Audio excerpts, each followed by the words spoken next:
24 ore su 24, le notizie corrono più veloci sul web.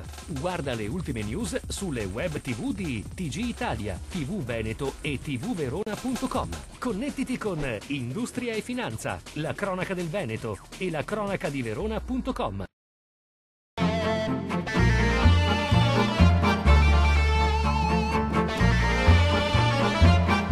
Visita al Dalmolin di Vicenza per un gruppo di ospiti d'eccezione. L'ambasciatore degli Stati Uniti in Italia, David Thorne, ha visitato il cantiere della base assieme al presidente della regione del Veneto, Luca Zaia, al prefetto Melchiorre Fallica, al sindaco Achille Variati e al capo struttura di missione per Dalmolin, Paolo Costa. Una visita, quella dell'ambasciatore Thorne, che pone l'accento sulle strette relazioni tra Italia e Stati Uniti, di cui il Dalmolin è prova evidente e concreta. Un incontro con le autorità regionali e locali che ha voluto essere anche un'occasione per ringraziare una comunità, quella di Vicenza e del Veneto, che da quasi 60 anni accoglie e ospita i militari americani e le loro famiglie.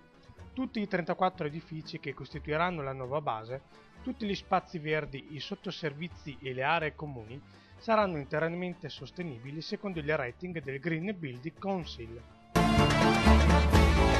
In un 2011 che ha visto il PIL mondiale crescere del più 3,8%, quello dell'Eurozona del più 1,4% e quello italiano del più 0,5%, il PIL del Veneto ha chiuso il 2011 con un lieve aumento del più 0,6%, ma le previsioni per il 2012 registrano una brusca frenata, con una flessione del meno 1,6%.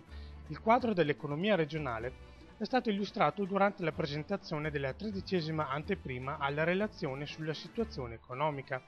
La modesta crescita del PIL regionale, più 0,6%, è in linea con il Nord-Est, Emilia-Romagna più 0,7% e Piemonte più 0,6%, ma risulta migliore di Trentino-Alto Adige più 0,5%, Lombardia più 0,4% e Friuli-Venezia Giulia più 0,3%. Sull'andamento del PIL hanno influito il rallentamento dei consumi privati delle famiglie e degli investimenti, determinante positivamente il ruolo delle esportazioni cresciute del più 10,2%, per un valore di oltre 50 miliardi di euro, anche se la dinamica è andata progressivamente riducendosi nel corso dell'anno. Se l'abolizione dell'IRAP resta una chimera per le imprese, la stangata dell'IMU è invece una certezza. L'anticipo al 2012 della nuova imposta municipale unica, che da quest'anno sostituisce l'ICI, comporterà per le imprese manifatturiere del Veneto il pagamento di 523 milioni di euro, con un maggiore esborso di 164 milioni rispetto alla vecchia ICI. A Padova il gettito stimato è di 93,6 milioni, 35 milioni in più del 2011. L'aumento della tassazione per le imprese venete sarà del 45,7%, se prima il governo e poi i comuni confermeranno l'aliquota base del 7,6 per mille per il saldo di dicembre, ma l'eventuale ritocco in su dell'aliquota, che i primi cittadini potranno decidere entro il 30 settembre, determinerebbe incrementi anche del 200% sulle singole imprese. Sembrava un forte terremoto, basculanti dei garage schizzate a decine di metri di distanza dall'edificio in fiamme e dopo pochi minuti il tetto saltato in aria. In via 4 novembre al Civico 12 a Vigonovo ieri è stata sfiorata una vera e propria strage. 24 ore dopo la doppia esplosione che ha fatto saltare in aria la palazzina che vedete alle mie spalle, i vicini raccontano la rabbia e la paura che li ha assaliti.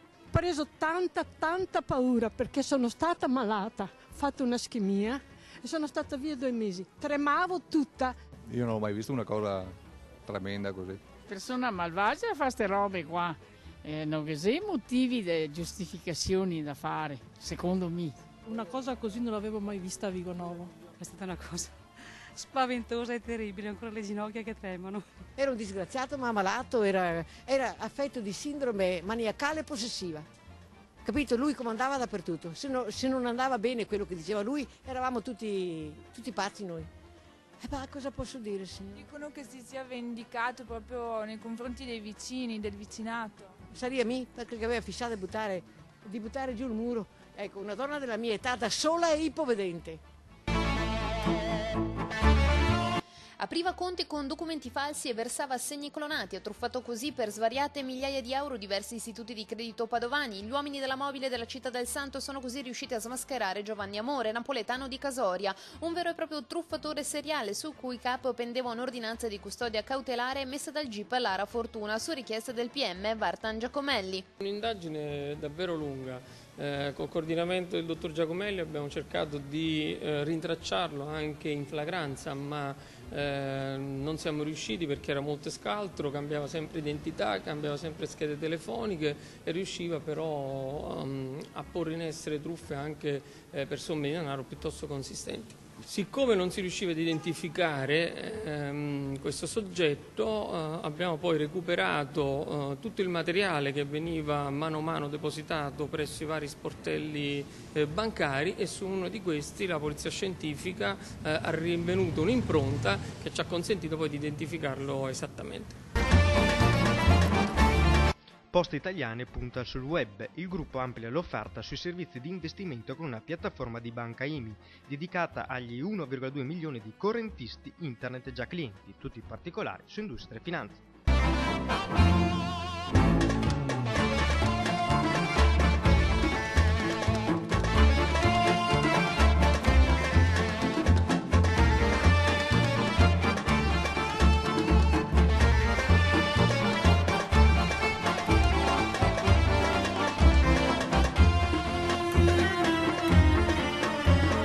24 ore su 24, le notizie corrono più veloci sul web. Guarda le ultime news sulle web TV di TG Italia, TV Veneto e tvverona.com. Connettiti con Industria e Finanza, la cronaca del Veneto e la cronaca di Verona.com.